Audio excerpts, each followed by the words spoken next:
जय शिव शंकर, हर हर महादेव। दर्शकों, आपकी मांग पर आज हम आपके लिए महाशिवरात्रि व्रत की कथा लेकर आए हैं। बोलिए भोलेनाथ माँ पार्वती की जय। इसी प्रकार की कथा सुनने के लिए हमारे चैनल को सब्सक्राइब करें। एक बार चित्रभानु नामक एक शिकारी था। पशुओं की हत्या करके वह अपने कुटुंब को पालता था। वह एक साहूकार का ऋणी था, लेकिन ऋण समय पर न चुका सकने पर क्रोधित साहूकार ने उसको शिव मठ में बंदी बना दिया। संयोग से उस दिन शिवरात्रि थी। बंदी रहते हुए शिकारी मठ में शिव संबंधी धार्मिक बातें सुना करता था। वहीं उसने शिवरात्रि व्रत की कथा भी सुनी। शाम होने पर साहूकार ने उसे बुलाया और ऋण चुकाने के लिए पूछा, तो शिकारी अगले दिन सारा ऋण लौटा देने का वचन दिया। साहूकार ने उसकी बात मान ली और उसको छोड़ दिया। शिकारी जंगल में शिकार के लिए निकला, लेकिन दिन भर बंदी गृह में रहने के कारण भूख प्यास से व्याकुल था। सूर्यास्त होने पर वह एक जलाशय के समीप गया और वहां एक घाट के किनारे एक पेड़ पर थोड़ा सा जल पीने के लिए लेकर चढ़ गया, क्योंकि उसे पूरी उम्मीद थी कि कोई न कोई जानवर अपनी प्यास बुझाने के लिए यहाँ पर जरूर आएगा। वह पेड़ बेलपत्र का था और उसी पेड़ के नीचे शिवलिंग भी था, जो सूखे बेलपत्रों से ढके होने के कारण दिखाई नहीं दे रहा था। शिकारी को उसका पता न चला। भूख और प्यास से थका वो उसी मचान पर बैठ गया। मचान बनाते समय उसने जो टहनियाँ तोड़ी वे संयोग से शिवलिंग पर गिरी।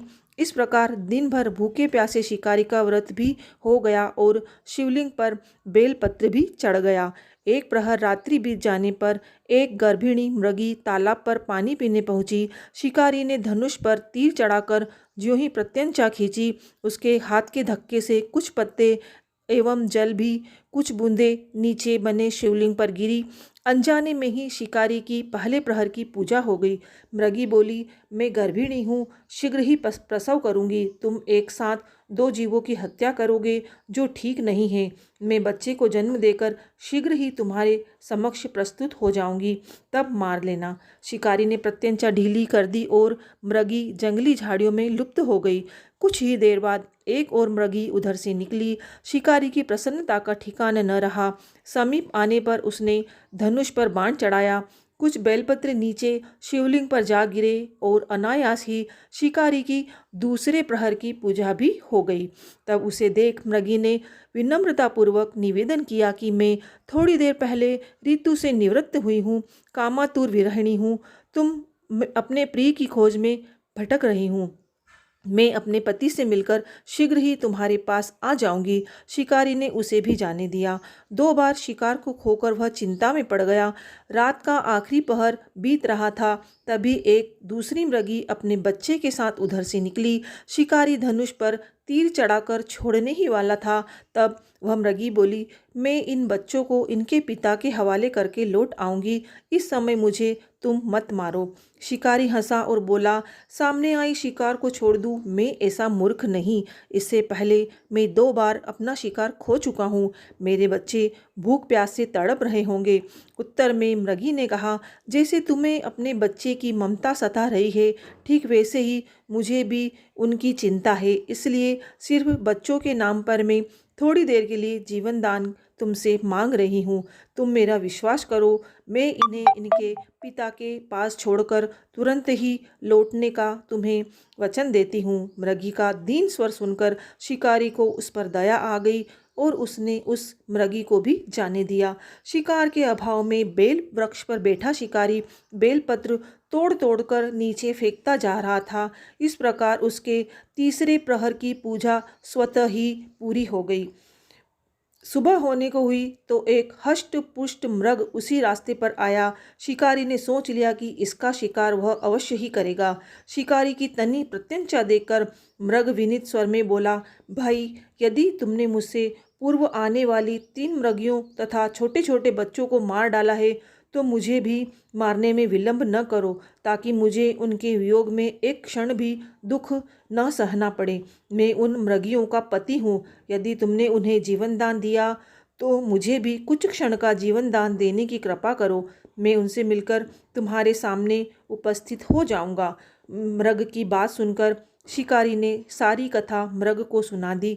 तब मृग ने कहा, मेरी तीनों पत्नियां जिस प्रकार प्रतिज्ञाबद्ध होकर गई है वे मेरी मृत्यु से अपने धर्म का पालन नहीं कर पाएगी। अतः जैसे तुमने उन्हें विश्वास पात्र मानकर छोड़ा है वैसे ही मुझे भी जाने दो। मैं उन सबके साथ तुम्हारे सामने शीघ्र ही उपस्थित हो जाऊंगा। उपवास, रात्रि जागरण तथा शिवलिंग पर बेलपत्र चढ़ने से शिकारी का हिंसक मन निर्मल हो गया था। उसने भगवत शक्ति का वास हो गया था। उसके हाथ से धनुष तथा बाण छूट गया और उसने मृग को जाने दिया। थोड़ी ही देर बाद वह मृग सपरिवार शिकारी के सामने उपस्थित हो गया ताकि वह उनका शिकार कर सके। किंतु जंगली पशुओं की ऐसी सत्यता, सात्विकता एवं सामूहिक प्रेम भावना देखकर शिकारी को बड़ी ही ग्लानि हुई। उसके आंखों में आंसुओं की झड़ी लग गई। उस मृग परिवार को न मारकर शिकारी ने अपने कठोर हृदय को जीव हिंसा से हटाकर सदा के लिए कोमल एवं दयालु बना लिया। देवलोक से समस्त देव समाज भी इस घटना को देख रहे थे। इसके ऐसा करने पर भगवान शंकर ने प्रसन्न होकर तत्काल उसे अपने दिव्य स्वरूप का दर्शन करवाया तथा उसे सुख समृद्धि का वरदान देकर गुह नाम प्रदान किया। यही वह गुह था जिसके साथ भगवान श्री राम ने मित्रता की थी। इस प्रकार महाशिवरात्रि पूजन और पौराणिक व्रत कथा समाप्त होती है।